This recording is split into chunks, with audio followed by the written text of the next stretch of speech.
Retro Road Test, Ford Escort, 1989, vs Mazda 323, 1989.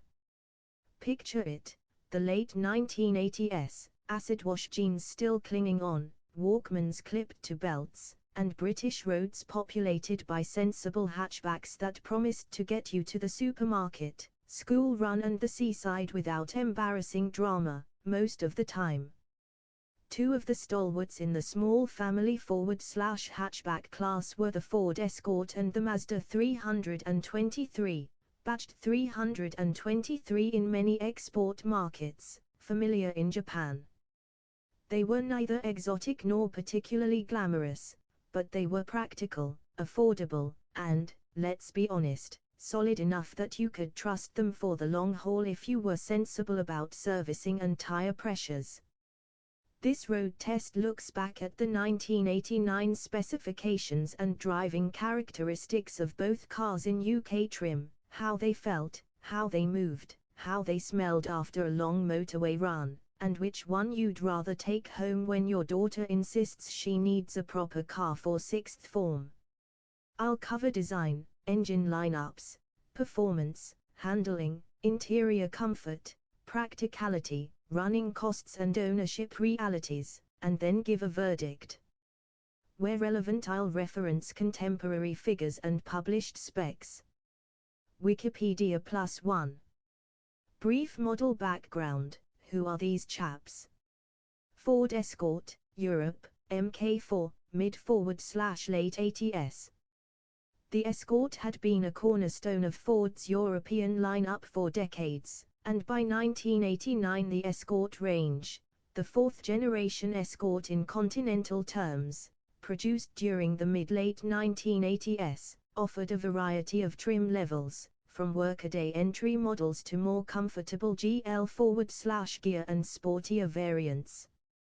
The Escort's appeal was partly its ubiquity. Everywhere you looked there was an Escort, which makes spare parts plentiful and mechanics familiar with every rattle. The engine choices in this era included 1.3-litre and 1.4-litre units, and 1.6-litre petrols among others, with power outputs covering the modest but useful bracket that most family drivers required. Wikipedia +1.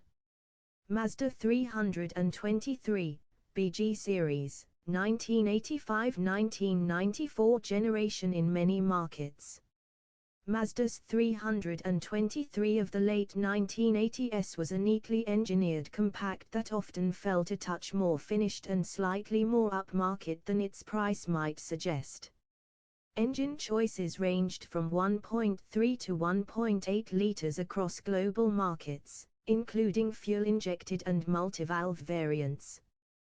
There were sportier iterations too. Mazda offered higher performance versions elsewhere in the world, while the mainstream 1.3-1.6-litre engines were the ones most buyers in the UK would have been interested in. The 323 had a reputation for tidy engineering and a slightly more reserved, Japanese approach to reliability. Wikipedia +1. Exterior and design, looks that age differently. Escort. The Escort of this period is honest rather than stylish. Ford's design language leaned towards functionality, simple lines, pragmatic boot space and an upright profile that prioritized headroom. It's the kind of car that makes no promises, and, crucially, it keeps them. On the road it's easy to recognize an Escort from across the car park. Whether that's good or bad depends on how you feel about unremarkable competence. The higher spec gear trim adds a few chrome touches and nicer upholstery, but the shells are all essentially sensible. Mazda 323. The Mazda 323 looks a bit younger and less blocky. Japanese hatchbacks of the era were beginning to adopt slightly more aerodynamic and distinctive shapes.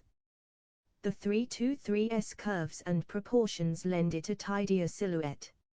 It doesn't scream for attention, but it manages to be neat and slightly crisp, the visual equivalent of a well-ironed shirt.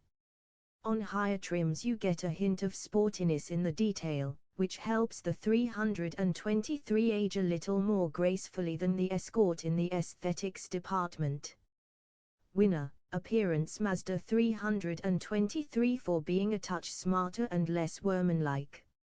Engines and performance, what's under the bonnet?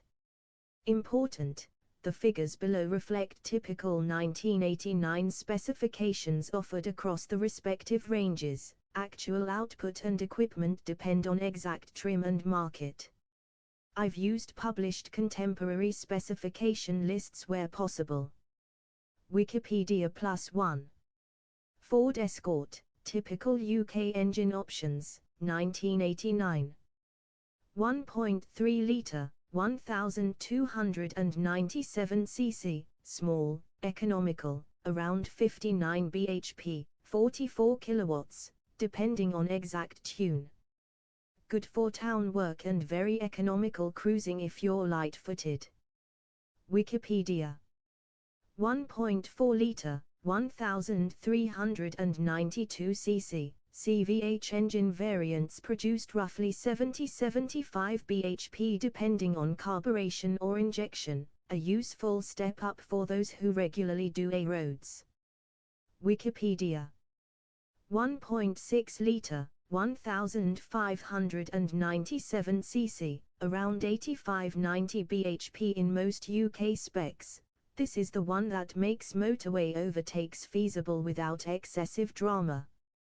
Wikipedia. There were also sportier Escort versions, including XR/RS variants, and diesel choices offered in some markets, but family buyers usually opted for 1.4-1.6 petrols. Mazda 323, typical 1989 export/European specs.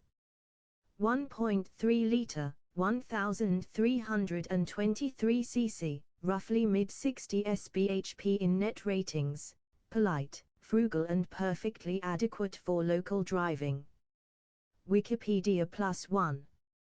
1.5/1.6 litre options, in the 75-110 bhp range depending on valve count and whether the engine was multivalve or fuel injected. Some 1.616 V-dock units produced more performance in sportier trim. Wikipedia. 1.8 litre, in some markets, higher output in certain trims, but in the UK the mainstream choices were the 1.3 and 1.6 variants. Practical takeaway, both cars offered modest powertrains by modern standards, but the Escort's 1.6 and the 323's 1.6/1.8 options are the sensible choices if you do a lot of motorway work. The Mazdas tended to offer more 16-valve or multivalve technology in higher trims, which gave them a livelier top end. Wikipedia +1. On the road, handling, ride and steering feel. Comfort and ride. Escort, Ford prioritized a compliant ride. On town roads and broken British surfaces the Escort feels composed and comfortable, soaking up lumps and bumps without fuss. It's not floaty, but there's a firmish comfort which suits British roads and erratic potholes. On the motorway the Escort tracks well and remains stable, though crosswinds and heavy lorries will make their presence known as they do in all cars of the era. 323, Mazda set up the 323 with a slightly more taut suspension, especially on higher spec or sportier variants. That means it sometimes feels a touch firmer over town humps, but the trade-off is better body control in corners and a composed feel when the road gets interesting. On long runs the 323 is comfortable enough, and its chassis manners make it feel a touch more grown-up than the Escort. Handling and steering. Escort, steering is direct without being twitchy, and the front end grips predictably. Understeer is the default natural law, which is absolutely fine for daily driving. You point it at a corner and the Escort obeys. If you're trying to make it dance, You'll quickly be reminded that it's most comfortable being sensible. 323. Mazda's engineering tilt towards a slightly sportier balance shows. The steering has good weight and the car changes direction nicely. Enthusiastic drivers will enjoy the 323's more playful demeanor. It encourages cornering with confidence. The extra lateral composure makes it feel more modern and fun when you push on. Winner. Drive experience Mazda 323 for the slightly sportier, more assured chassis, Escort for comfort and predictable manners. Transmission and gearshift. Both cars came with 5-speed manuals as the norm in 1989 for the petrol models, and both offered automatic options on specific trims. The gearboxes are straightforward and robust, no drama, pleasingly mechanical. The Escort's gearshift is workmanlike and reliable. The Mazdas can be slightly slicker depending on the specific model and year. Neither is a delight compared with modern precision boxes, but both are perfectly serviceable and easy to live with. Interior, ergonomics and creature comforts. Escort. The Escort's interior is simple and functional, big buttons, clear gauges, and seating that was designed more for durability than Danish ergonomic poetry. Higher spec gear models introduced nicer seat fabrics, better trim and a few extra niceties like electric windows and a better sound system. Headroom and legroom are sufficient for 5 in short bursts, for adults on a long journey, and you'll wish for a little more boot space. Practical touches such as useful door pockets and straightforward controls make life easy. Mazda 323. Mazda put a touch more thought into trim and ergonomics. The dash feels a little more modern, switchgear is well laid out, and the seats in mid and high-spec cars are comfortable for longer journeys. Build quality feels neat for the class and era. Boot space is comparable to the Escort, but the perception inside is one of slightly higher finish and more attention to driver comfort. Winner. Interior Mazda 323 edges it for nicer ergonomics and a slightly more modern feel. Practicality and load lugging. Both cars are practical. 5-door hatch versions provide flexible boot space with fold-flat or split-fold rear seats. Rear passenger space is adequate for children and most adults for short to medium journeys. Boot volume is similar between the two. Neither will swallow a particularly large pram and a week's shopping with ease, but both will manage a small family's weekend luggage. If you need towing or very frequent heavy loads, neither is designed for heroic towing duties, but both handle modest trailers for garden waste or a caravanette. Fuel economy and running costs. In 1989 terms, these cars were frugal compared with larger saloons.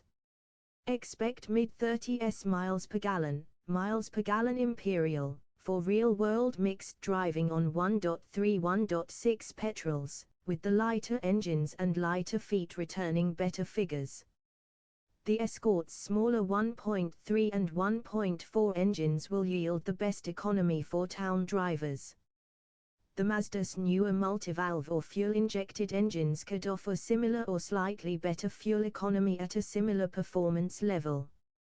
Running costs hinge far more on maintenance, rust, a major British concern of the era, and the availability of parts. On that front, Escort ownership benefits from Ford's vast UK presence and parts supply. Mazda parts were also available but sometimes needed ordering from specialist suppliers. Insurance groups for both were modest by the day's standards for basic trims, with sportier variants naturally costing more. Reliability and ownership realities. Escort. Ford's broad dealer network in the UK meant easy servicing and parts supply. The Escort's CVH engines are robust when looked after, but like many cars of the era, neglect leads to common wear items becoming expensive if left too long. Rust was the perennial British enemy. Door sills, wheel arches and floorpans require attention on older examples. Mazda 323. Mazda's developed a reputation for durable mechanicals and tidy engineering. The 323 benefits from Japan's engineering focus on engine longevity. Many owners reported trouble-free high-mileage examples with routine maintenance. The caveat: depending on the region and importer, parts and dealer support were sometimes a little less ubiquitous than Ford's, which could occasionally mean longer waits or higher costs for certain components in the late 1980s UK market. On the balance, both cars are sensible to own if properly maintained. If you prioritize cheap local dealer support and parts availability, the Escort wins. If you prioritize long-term engine durability and tidy engineering, the Mazda has an edge. Safety, then versus now. In 1989, safety regulation and equipment were far less prescriptive than today. Expect basic passive safety, seat belts, often not the three-point variety for every seating position in the most basic trims, and depending on trim, possibly driver airbags only in some markets or later years. Anti-lock braking systems, ABS, and multiple airbags were typically reserved for higher spec or newer models. Build rigidity and crash protection are modest compared with modern cars, so both cars reflect their era, adequate if driven sensibly, but not meeting modern safety expectations. Real-world driving impressions, my imaginary long-term loan. Imagine using both cars for a month around British roads, commuting, shopping grandkids, and pottering about on weekends. The Escort is the reliable, no-fuss partner. It'll be slightly softer in ride, very predictable on roundabouts, and eminently comfortable for daily driving. It's the sort of car that doesn't demand attention. Its USP is familiarity. Your local mechanic knows it well, and you can pick up a useful second-hand example for very little money. The Mazda 323 is the one you'd pick if you secretly like a car with a bit more character. It's tauter on the bends, the steering is marginally more engaging, and the interior feels as though someone paid attention to driver ergonomics. If you occasionally take a country lane at pace after a proper brew, the 323 will reward you with better composure. Both will be obedient servants, neither will cause frequent drama if serviced. Cost of buying, then and now. In 1989, both were priced competitively in the small family forward/hatchback segment. The Escort could be had in basic form for the thrifty buyer, with gear and sport models costing more. The 323 was positioned to offer value for money with a slant towards build quality. As used cars now, values vary wildly depending on condition, rust and originality. For classic car enthusiasts today, well-preserved examples of either can be charming and inexpensive restorations, providing the rust is under control. The nitpicks and common issues. Escort. Rust-prone on older UK examples if not treated. CVH engines can be noisy and need timely service. Interiors in basic trims can be sparse and prone to wear. Mazda 323. Imported models sometimes had patchy parts availability depending on the importer network. Some higher performance variants, where fitted, can be more expensive to maintain. Like any older car, look for body corrosion and loom issues in damp climates. Which to choose? The verdict. This is the point where newspapers normally write "it depends" and offer a shrug. That's fair, car choice is deeply personal. But let's be decisive. If you want practicality, low fuss and easy local servicing, choose the Ford Escort. It's the showbox of predictability, does the job, parts are easy to find, and your local Ford-friendly garage will love you for the work. It's the most British of sensible choices. Wikipedia. A slightly sportier drive, better finish and that small car that doesn't feel quite as prosaic, choose the Mazda 323. The 323's sharper chassis and tidy engineering make it the more involving car to live with if you value a more modern driving feel and a slightly neater interior.